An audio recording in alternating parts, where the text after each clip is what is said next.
Welcome friends, বুলবি Arjun YouTube চ্যানেলে আপনাদের স্বাগত। কালকে আমরা বলেছিলাম যে মার্কেটে যেহেতু এরকম একটি ক্যান্ডেল তৈরি হয়েছে যেটি প্রচণ্ড পরিমাণে বুলিশ ক্যান্ডেল। সো আজকে মার্কেট ডিপে খুলেছে এক্স্যাক্টলি 50 EMA থেকে। আপনারা যদি দেখতে পাচ্ছেন 50 EMA থেকে মার্কেট সাপোর্ট নিয়ে কিন্তু মার্কেট একটি বুলিশ ক্যান্ডেল তৈরি করেছে। এরকম বুলিশ ক্যান্ডেলের প্রফিট করা অনেক সহজ। কালকের মার্কেট কিন্তু ভলাটিলিটি প্রফিট করা কঠিন ছিল, কিন্তু আজকের মার্কেট দেখুন একটি 50 ডেজ ইএমএ থেকে এক্স্যাক্টলি সাপোর্ট নিয়েছে। 50 ডেজ ইএমএতে এক্স্যাক্টলি সাপোর্ট নিয়েছে।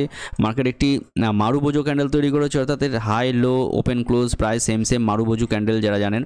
সো মারুবোজো ক্যান্ডেল তৈরি করেছে এবং ক্যান্ডেলটি কিন্তু যথেষ্ট হেলদি পজিটিভ দিকে যাওয়ার জন্য।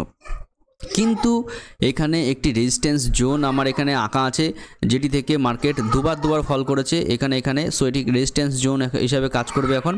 সো মার্কেটে এখন 48,115 এই লেভেলটি কিন্তু এখন রেজিস্ট্যান্স জোন হিসাবে কাজ করবে। সো মার্কেট এখান থেকে কিন্তু ফলো আপসাইডে যাওয়ার জন্য মার্কেটকে একটি বুলিশ ক্যান্ডেল উপরের দিকে ক্লোজ করতে হবে, তারপরে কিন্তু মার্কেট এখান থেকে উপরে যেতে পারে। অথবা যদি এখানে নেগেটিভ ক্যান্ডেল তৈরি করে দেয় তাহলে কিন্তু এখানে ধরে নিতে হবে মার্কেট কিন্তু নেগেটিভলি কাজকর্ম করা শুরু করবে।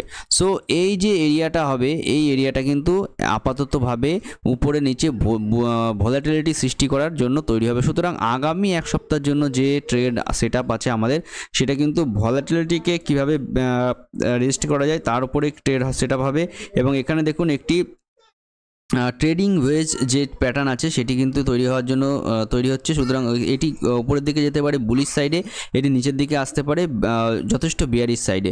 সো এই ট্রেডিং ওয়েজ যে চ্যানেল তৈরি হয়েছে, কোনাকাটি যে চ্যানেল তৈরি হয়, এর ভিতরে মার্কেট যখন ওঠানামা করে, অর্থাৎ এখানে ভলাটিলিটি সৃষ্টি হবে এবং তারপরে মার্কেট যেদিকে ব্রেক করবে সেদিকে কিন্তু যথেষ্ট পরিমাণে ব্রেক করবে। সুতরাং এখন যদি আমরা লঙ্গার টার্মের জন্য দেখি তাহলে দেখব এখানে কিন্তু মার্কেট বিয়ারিশ, তারপরে মার্কেট উপরে, এখন আবার নিচে, তারপরে আবার উপরে, আবার নিচে, এইভাবে করতে করতে মার্কেট কিন্তু আলটিমেটলি বিয়ারিশ জোনে আসার জন্য একটা ফার্স্ট টাইম নেবে।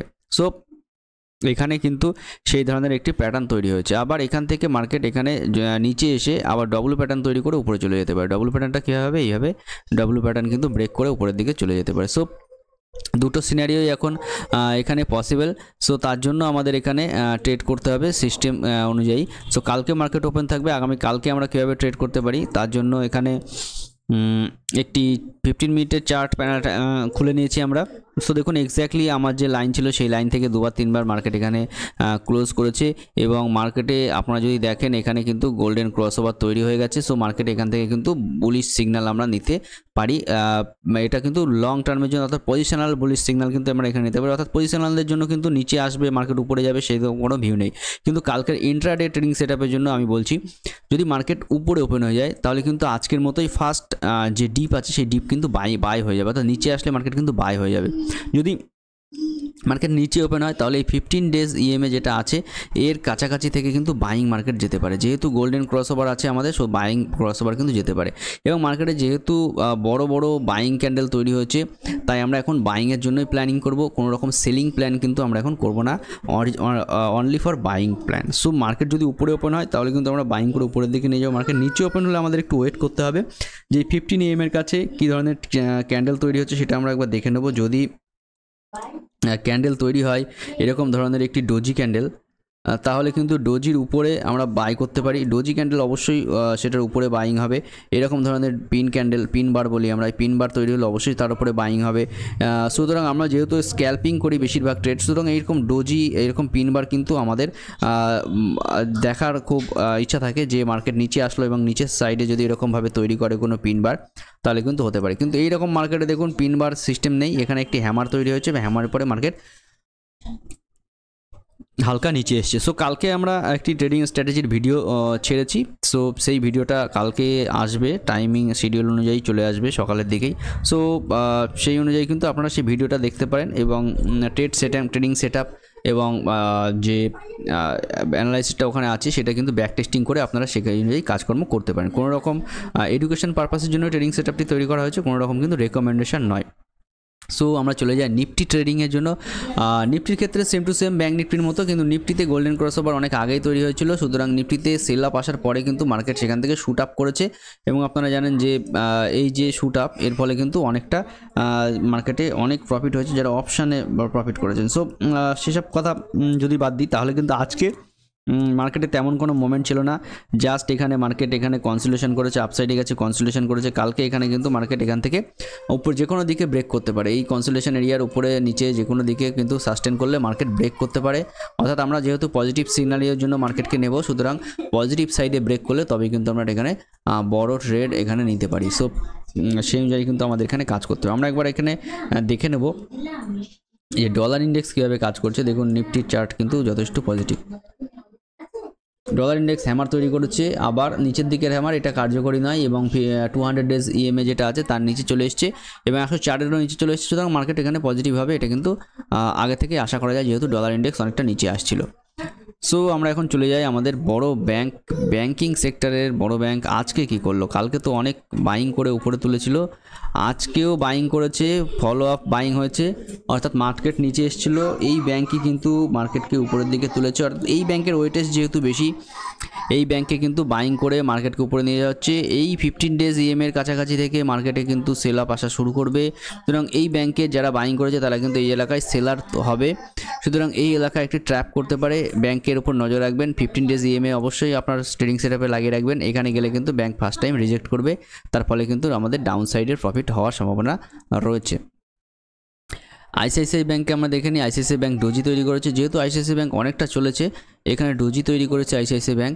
সো এই ডোজির উপর নিচে আমরা অবশ্যই মার্ক করে নেবো আইসিআইসিআই ব্যাংক, সুতরাং এই ডোজির উপরে নিচে মার্ক করে নেবেন এবং এই ডোজির নিচে কাজকর্ম করলে কিন্তু মার্কেট অনেকটা নিচে আসবে, ডোজির উপরে করলে মার্কেট আপসাইডে যাবে। যেহেতু আপসাইডের জন্য আমরা ট্রেড করার প্ল্যান করেছি, তো দেখবো যে ডোজির উপরে যাচ্ছে কেন, ডোজির নিচে যদি আসে তাহলে কিন্তু আমরা কোনো রকম ট্রেড নেব না।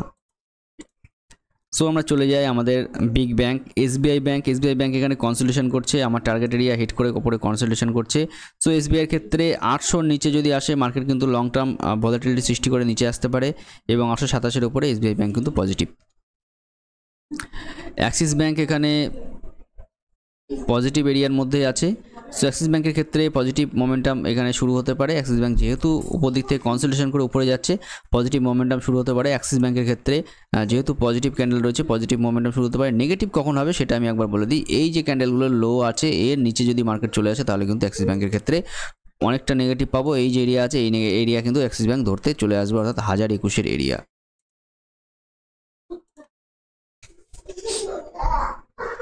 কোটাক ব্যাংক এখানে কনসোলিডেশন করবে, উপরে বিগ রেজিস্ট্যান্স রয়েছে, এখানে পার করা মুশকিল। কোটাক ব্যাংক এখানে কিন্তু কনসোলিডেশন করে তারপরে কিন্তু উপর নিচে করবে, অর্থাৎ এখানে গিয়ে নিচের দিকে আসবে, কনসোলিডেশন করবে। কোটাক ব্যাংকের ক্ষেত্রে কোনো রকম আপসাইড মোমেন্টাম কিন্তু নেই।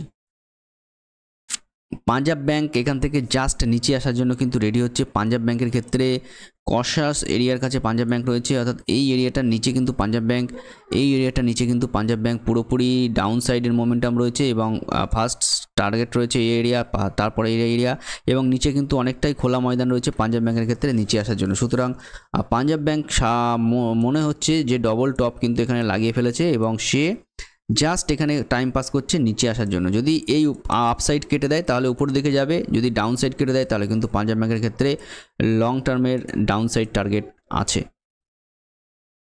PSU banking index exactly Punjab bank যেমন চলছে সেরকমভাবেই কিন্তু কাজকর্ম করছে।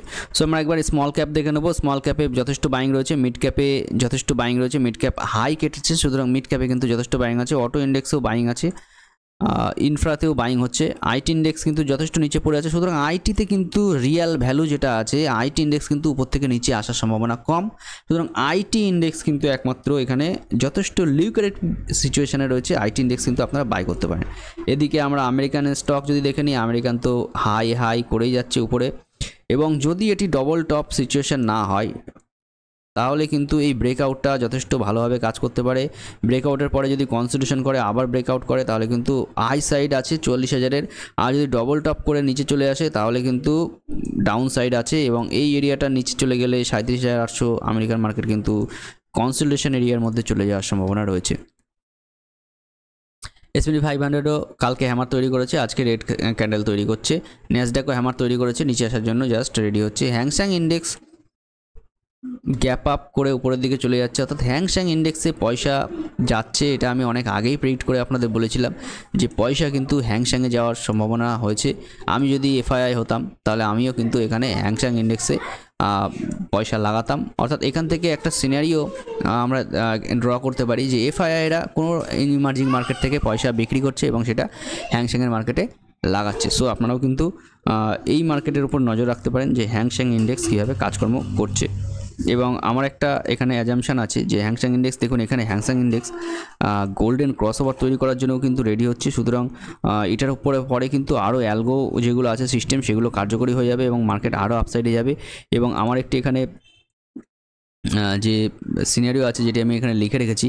সো দেখুন হ্যাংস্যাং ইন্ডেক্স যদি 22,800 লেভেল ক্রস করে দেয়, এই 22,800, তাহলে কিন্তু ইন্ডিয়ান মার্কেট থেকে পয়সা চলে যেতে পারে সেখানে। কারণ এই হ্যাংস্যাং মার্কেট এই 22,800 লেভেল থেকে যখন ক্রস করে নিচে এসেছিলো তখন কিন্তু অনেকটা নিচে গেছে এবং এর উপরে যখন গেছে এ অনেকটা উপরে গেছে। সুতরাং 22,800 লেভেল কিন্তু হ্যাংস্যাং মার্কেটের ক্ষেত্রে ক্রুশিয়াল। সো হ্যাংস্যাং মার্কেট এই 22,800 লেভেল যখন ক্রস করবে তখন কিন্তু উইকলি চার্টেও গোল্ডেন ক্রসওভার তৈরি হবে মনে হচ্ছে, উইকলি চার্টেও তৈরি হবে। তার ফলে এখান থেকে মার্কেট হ্যাংস্যাং মার্কেট কিন্তু আরও উপরে যাওয়ার সম্ভাবনা রয়েছে। সুতরাং কোনো না কোনো ইমার্জিং মার্কেট থেকে অনেক পরিমাণে পয়সা এখান থেকে বেরিয়ে যাওয়ার সম্ভাবনা রয়েছে। সো আমরা একবার ভিক্সের চার্ট একবার দেখে নেব। সো উইকলি বেসিসে ভিক্সে হ্যামার তৈরি করেছে, ভিক্স ডাউন সাইডে আসতে পারে, মার্কেট এখান থেকে বাড়তে পারে। সো যেহেতু মার্কেট এখানে একটি পজিশন নিয়েছে, একটা জায়গাতে দাঁড়িয়ে আছে, সুতরাং ভিক্স এখান থেকে যেহেতু কনসোলিডেশন করছে ভিক্স এখান থেকে ডাউনে আসতে পারে, অর্থাৎ মার্কেট এখান থেকে আরও একটু আপে যেতে পারে। তারপরে ভিক্স কিন্তু আবার এখান থেকে শুট আপ হতে পারে। অর্থাৎ আমাদের মার্কেট যেটা আছে, মার্কেটের চার্টটা যদি আমি এখানে আঁকি, মার্কেট যেহেতু এখন উপরে আছে সুতরাং মার্কেট এখানে কনসেন্ট্রেশন করে আরও একটু উপরে যেতে পারে। এবং যখন ভিক্স এখান থেকে মার্কেটে উপরের দিকে যাবে তখন মার্কেটে কিন্তু এখান থেকে কোলাপস হওয়ার সম্ভাবনা রয়েছে। সো এরকম সিচুয়েশান এখানে তৈরি হতে পারে। তার জন্য কিন্তু আমাদের এখানে মার্কেটে প্ল্যান তৈরি করা উচিত যে আমরা কীভাবে মার্কেটে কাজকর্ম করবো। So thank you friends, video দেখার জন্য অসংখ্য ধন্যবাদ এবং ভিডিওটি ভালো লাগলে অবশ্যই লাইক, শেয়ার এবং কমেন্ট করে জানাবেন। Thank you, have a good trading day ahead.